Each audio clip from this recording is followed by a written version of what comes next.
우리는 지난 금요일에 레위기 19장의 두 번째 시간을 가졌습니다. 레위기 19장에는 10계명이 담겨 있고요. 그 순서가 좀 우리가 알고 있는 10계명의 순서가 아니지만 10계명의 내용이 그대로 담겨 있습니다. 순서가 중요합니다. 칼빈이 기독교 강요에서도 얘기했고 우리 믿음의 선진들이 정리했듯이 이 10계명은 지금도 선하고 유효한 것입니다. 처음 그것을 보고 하나님의 뜻이 이러하구나를 파악한 이후에는 그것을 온전히 지킬 능력이 없는 자신을 보고 좌절하고 한탄해야 됩니다. 그래서 이게 거울의 기능이 있고, 두 번째는 이제 이 율법을 온전히 지키신 그리스도를 바라본 자는 구원을 얻잖아요. 구원을 얻은 자가 율법의 제일 큰 기능인데 자기의 생활을 반드시 하고 거룩함을 지켜가는 수단으로서 하나님이 이 10계명을 주셨습니다. 그러므로 레위기 19장 말씀을 다 지켰다 해서 구원받을 사람이 없어요. 왜냐하면 지킬 능력이 없으니까. 또한 신자를 할지라도 이 말씀을 지켜서 내가 구원받아야지 그런 생각하면 안 돼요. 구원은 오직 은혜로만 받는 것이요 믿음으로 수납하는 것입니다. 감사의 생활로 19장을 지켜야 하는데, 특별히 우리가 어제 배운 것처럼 탐심을 조심해야 됩니다. 물질 문제에 있어서나 또 성욕에 있어서나 명예욕에 있어서 우리는 탐심을 너무 추구한 나머지, 이 탐심은 곧 우상 숭배라 했기 때문에 탐심 추구는 1계명까지 소급하여 어기는 거거든요. 그러므로 10계명 중에서 유일하게 동기와 마음을 다루는 탐심의 문제를 매일 매순간 조심하면서 우리 자신을 지켜가야 할 것입니다. 주님은 너희도 나그네 된 땅에서 나그네요 종된 생활을 했기 때문에 너희 곁에 있는 그런 자들 불쌍히 여겨라 합니다. 자, 오늘은 레위기 20장 반드시 죽여야만 하는 죄 뿐만 아니라 이제 백성 중에 끊어지는 죄까지 다루고 있어요. 우리가 사실은 이제 짐승과 교합하고 수간이라고 하죠. 또 동성연애, 즉 동성끼리 성관계를 하고 가까운 친척끼리 결혼을 하는데 아주 죄악된 결혼을 하고, 이런 것들에 대해서 우리가 참 분노해야 됩니다. 그런데 이 20장의 기조를 본 사람들이 항변하는 것을 봐요. 아무리 그래도 그렇지 사람을 그렇게 함부로 죽이면 됩니까? 그렇게 얘기하는 거예요.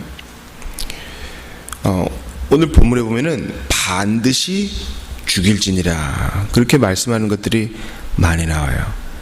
왜 반드시 죽여야만 됩니까? 사람이 소중한데 죄를 지었으면 회개하면 되지 왜 그렇게 극악무도하게 처리해야 됩니까? 그렇게 물어보는 사람들이 있어요. 우리 자신도 그럴 수 있고요. 본문의 14절을 보셔요. 누구든지 아내와 자기의 장모를 함께 데리고 살면 악행인즉 그와 그들을 함께 불살을지니. 왜 이런 극악무도한 처방을 주님이 내리신 걸까요? 오늘 본문의 23절 보세요. 너희는 내가 너희 앞에서 쫓아내는, 아직 쫓아내지 않았어요. 이 레위기 말씀을 받을 때는 그들은 아직 유랑민의 신세입니다. 광야길을 걷는 사람들의 처지예요. 그러니까 주님이 반드시 그들에게 가나안 땅, 젖과 꿀이 흐르는 땅을 줄 터인데 그 땅에서 행해지는 이런 더러운 일, 앞에서 언급했던 짐승과 교합하고 동성 간의 성관계하고 이런 친척과 가족 간의 성윤리가 무너져 있는 그런 일들을 지금 그 가나안에서 행하고 있다는 거예요. 그들의 죄가 관영했다는 게 그겁니다.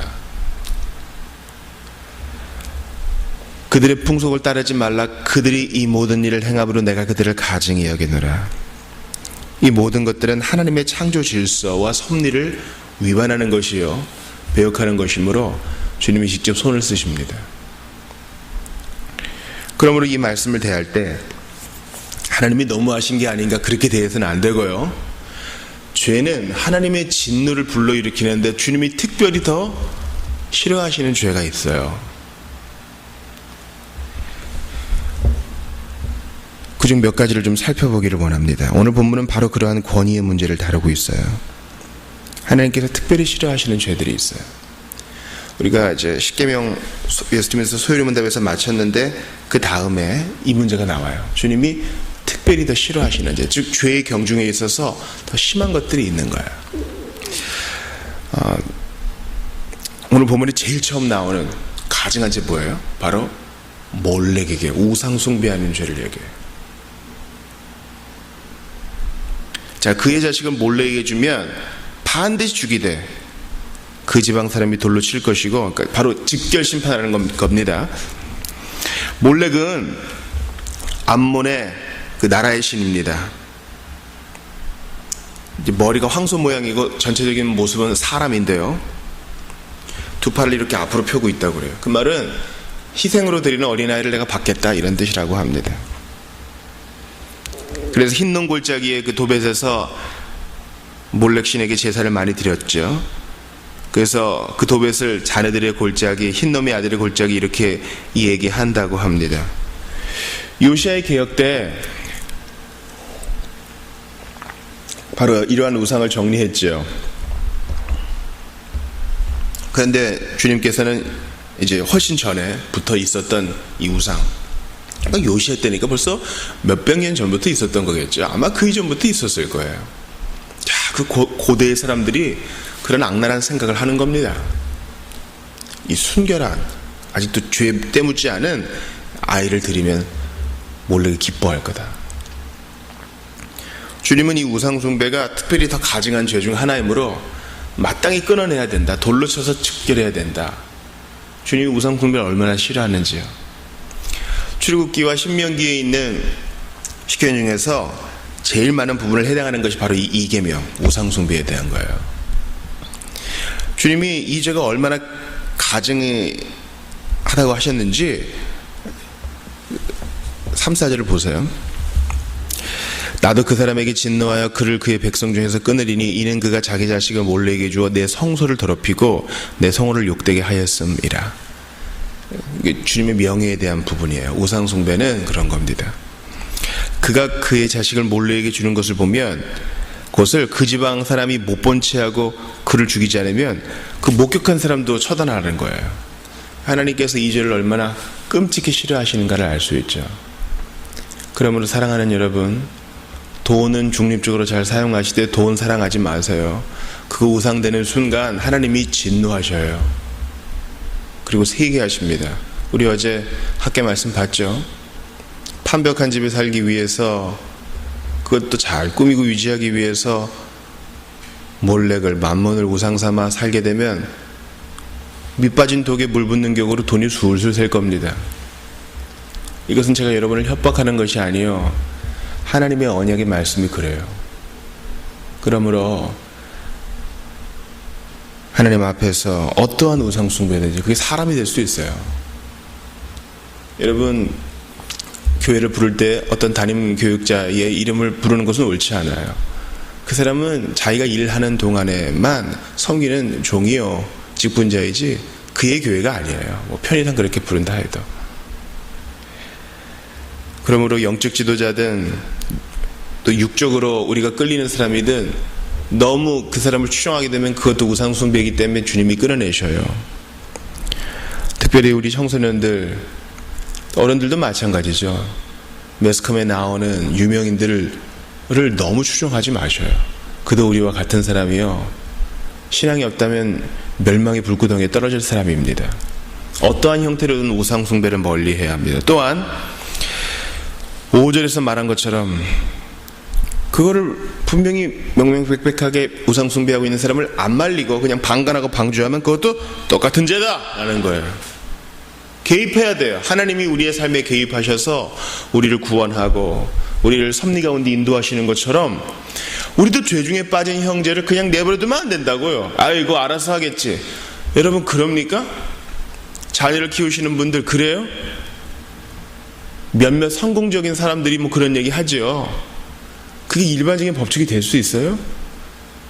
TV를 하루 종일 봅니다. 밥 안 먹고 계속 과자만 먹어요. TV 요 앞에서 과자도 달고 기름진 것만 계속 먹고 운동은 안 하고요.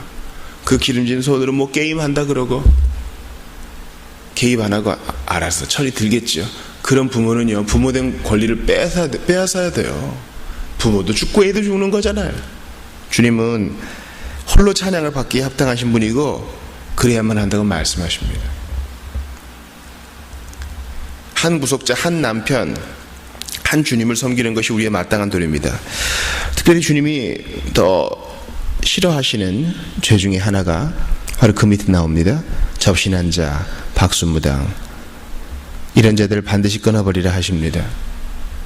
하나님에 대한 거죠. 또한 9절 보세요. 자기의 아버지나 어머니를 저주하는 자는 반드시 죽이라. 권위의 문제죠. 권위의 문제. 아버지나 어머니는 하나님의 대리자요, 청지기예요.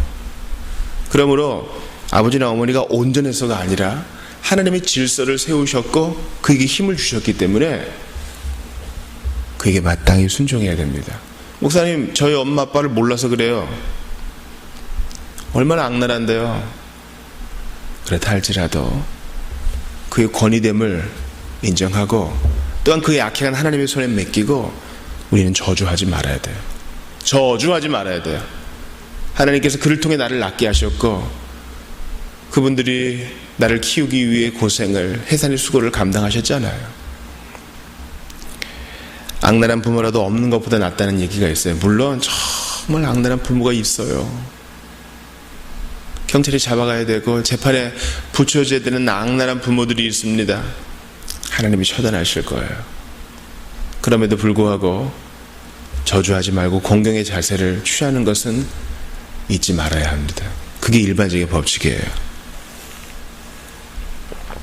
우리 하나님은 또한 가정이 여기시는 죄로 남의 아내와 간음하는 자, 또는 이웃의 아내와 간음하는 자, 또 아버지의 아내, 또 아버지의 며느리, 이렇게 참 말로 하기도 누추한 것들을 구체적으로 얘기하세요. 이게 다 가나안 땅에서 벌어지는 것이죠. 주님은 가정의 가치를 귀히 여기셔서 하나님과 당신님의 백성이 배타적인 것처럼 가정도 배타적인 관계로 유지되고 그 사랑을 보존하고 절제하는 가운데 지켜져야 한다고 말씀하십니다. 그 교회를 소중히 여기는 것과 마찬가지로 가정을 소중히 여겨야 돼요. 음행을 멀리해야 돼요. 뭐 걸리지만 않으면 괜찮다. 현대의 기조가 이렇잖아요. 아니요, 하나님은 이러한 죄를 싫어하십니다. 목사님, 그럼 저 한번 옛날에 이렇게 넘어졌었는데 저 이제 끊어지게 되나요? 평생 그 마음을 가지고 매일 겸비하게 사십시오. 오늘 이 20장의 말씀을 그대로 교회에 적용해서 자, 오늘은 우상숭배하고 성적인 죄를 지은 누구누구 지체를 돌로 쳐 죽입시다. 그렇게만 할 수 없는 거예요. 왜냐하면 맥락이 다르고 또 구세주께서 오셔서 도덕법을 모두 순종하셨기 때문에 이 본문의 말씀은 시민법입니다. 이스라엘 백성, 즉 하나님을 섬기는 것이 사회의 기본이요, 정치와 종교가 분리되지 않은 자들이 지켜야 되는 것이에요. 그럼에도 이 도덕법의 골수, 원리는 우리가 지켜야 돼요. 가정을 소중히 여겨야 됩니다. 사랑하는 여러분, 23절을 보세요. 너희는 내가 너희 앞에서 쫓아내는 족속의 풍속을 따르지 말라. 여러분, 우리는 오늘 하루 종일 우상숭배하고 음행에 빠진 자들의 풍속을 볼 거예요. 아주 은근히 죄를 조장하고요, 은근히 죄를 덮고요, 그것을 합리적으로 덮고요. 여러분, 헐리우드의 영화를 보세요. 다 나쁜 것은 아니지만 네 마음이 하고 싶은데 해야 돼. 네 마음의 소리를 듣고 네 마음이 뛰는 일을 해. 그게 죄라도 할 겁니까? 네 속에 답이 있어. 내 속에 잘못된 동기가 있는데 그게 답이 될 수 있어요? 우리는 아니야. 하나님의 성경 말씀, 주님의 성령의 인도하심, 그게 답이지. 우리는 우리를 둘러싸고 있는 문화를 잘 분별해야 됩니다. 그리고 휘둘리지 않도록 매일매일 피 흘리듯 싸워야 돼요. 깨어 있어야 됩니다. 26절을 보십시오. 너희는 나에게 거룩할지어다. 이는 나 여호와가 거룩하고 내가 또 너희를 나의 소유로 삼으려고 너희를 만민 중에서 구별하였음이니라. 배타적 사랑을 받았으니 이제 하나님만 바라보고 그분의 선하심만 바라보아라 하는 겁니다. 예수님께서는요, 우리를 이렇게 거룩한 백성 되게 하시려고 친히 이 땅에 오셔서 인간의 몸을 입고 불편하게 사셨어요. 하지만 내가 불편하다 하지 않으시고 오늘이 마지막인 것처럼 최선을 다해 우리를 섬기셨습니다. 그리고 그 붉고 따뜻한 피를 우리를 위해 흘려주셨습니다. 왜요? 우리를 거룩하게 살게 하시려고. 내가 너만 알았다, 구별된 백성답게 살게 하시려고 말이죠. 그 은혜 받은 자로서 오늘도 이 20장에 나와 있는 도덕법의 정수, 하나님의 가증히 여기시는 죄를 멀리하고 우상 숭배를 버리고 하나님만 섬기십시오. 간음과 음란을 버리고 우리 주님 앞에 정결한 처녀처럼 사십시오. 가정을 소중히 여기십시오. 교회를 소중히 여기듯 가정에서 찬송과 기도의 소리가 끊어지지 않게 하십시오. 우리가 이렇게 거룩하게 살 때 주님이 우리에게 쌓을 것 없을 정도로 풍성한 복을 부어주실 겁니다. 기도합시다. 우리 구주 예수 그리스도의 하나님 찬양합니다. 아들을 내어주시어서 이제 구원받은 모든 백성들 거룩하게 살게 하시니 오늘도 이 말씀을 통해 권고하시니 감사합니다. 오늘도 거룩의 길을 가야 할 텐데 저여 타협하지 않게 하시고 은밀하게 유혹받을 때 건져주시며 정말 죄중에 빠진 자 방조하지 아니하고 적극적으로 개입하여 권면하게 하옵소서. 기도하게 하옵소서. 주여, 오늘 하루를 시작합니다. 주께서 붙들어 주셔서 늘 주님 곁에 붙어 있을 수 있도록 도와주시옵소서. 홀이라도 교만하지 않게 하여 주옵소서. 예수 믿는 자의 삶의 자태가 드러나게 하여 주옵소서. 주께 오늘 하루의 삶을 매 순간을 맡겨드리며 우리 구주 예수님 이름으로 기도합니다. 아멘. 개인 기도하시고 돌아가시기 바랍니다.